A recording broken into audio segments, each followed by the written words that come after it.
Et salut! Je me suis dit que ça serait peut-être bien de parler un petit peu matériel et de présenter ce que j'utilise généralement quand je dessine. Et surtout présenter mes feutres noirs parce que c'est ce que j'ai principalement. Ce que je vais vous montrer, je vais vous les présenter du plus fin au plus épais.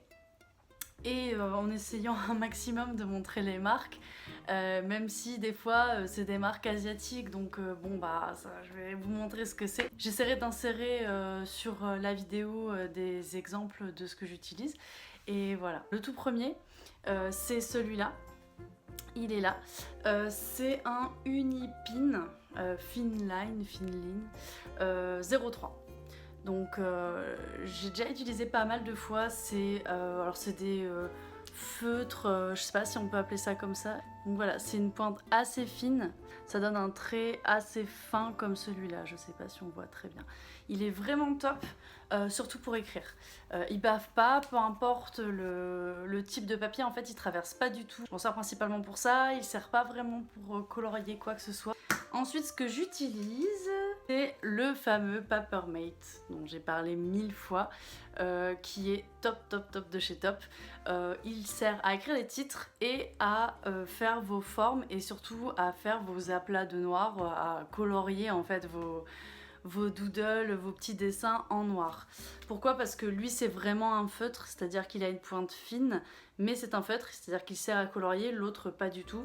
Et pour vous montrer, voilà, le trait est un tout petit peu plus épais qu'avant. Donc avant c'est vraiment très fin, et là c'est un petit peu plus épais, comme je viens de le dire.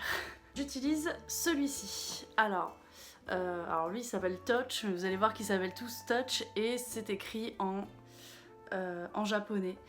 Celui-là en fait il a une pointe très fine mais elle est molle, c'est-à-dire que ça vous sert à faire du lettrage type calligraphie. J'ai essayé de faire un trait pour montrer un peu, c'est possible en fait de faire des déliés, je crois que ça s'appelle comme ça.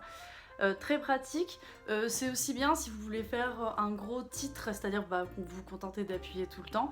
Il tient pas mal de temps, il bave un petit peu, et il traverse un peu les feuilles, donc voilà, personne n'est parfait, mais il est utile en fait quand on veut faire de la belle calligraphie. Moi je m'en sers surtout pour ça. Ne dessinez pas avec, ne faites pas du petit texte avec, ça ne sert à rien, et surtout ça va se voir. Avant-dernier feutre, connu de chez Connu, hein, c'est les marqueurs Sharpie. Très bien. Très bon marqueur, c'est un marqueur, il traverse énormément, il a juste une pointe assez fine, c'est-à-dire qu'on est quand même entre le gros marqueur qui sert à écrire sur les cartons de déménagement et le marqueur plutôt à usage, on va dire, créatif.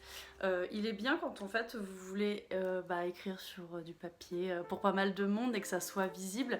Moi j'aime bien m'en servir quand je fais des ateliers créatifs, etc. Pour écrire sur les post-it, parce que sur les post-it, quand on va avoir une vision d'ensemble, on a besoin de voir même de loin, donc de ne pas écrire surtout pas au bic en fait. Sur un post-it c'est un peu contre-productif, et écrire avec ça et en majuscule sur vos petits post-it, c'est vraiment l'idéal. Le dernier des feutres que je voulais présenter, c'est encore un qui s'appelle un Touch. Moi j'appelle ça plutôt des pro marqueurs. Ils sont assez connus, je crois que j'en ai même déjà parlé. Ils sont connus pour avoir une pointe assez plate et une pointe plutôt fine.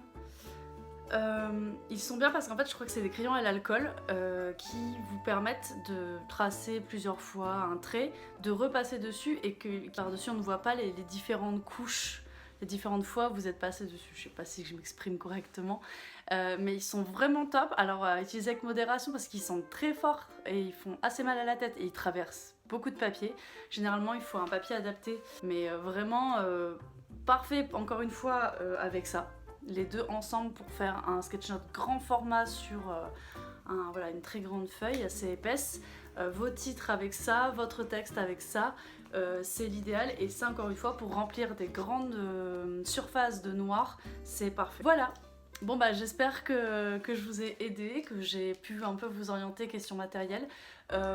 Pour parler juste du prix, aucun de mes feutres je crois ne dépasse les 4 € pièce. C'est vraiment des feutres que vous trouvez dans la plupart des papeteries.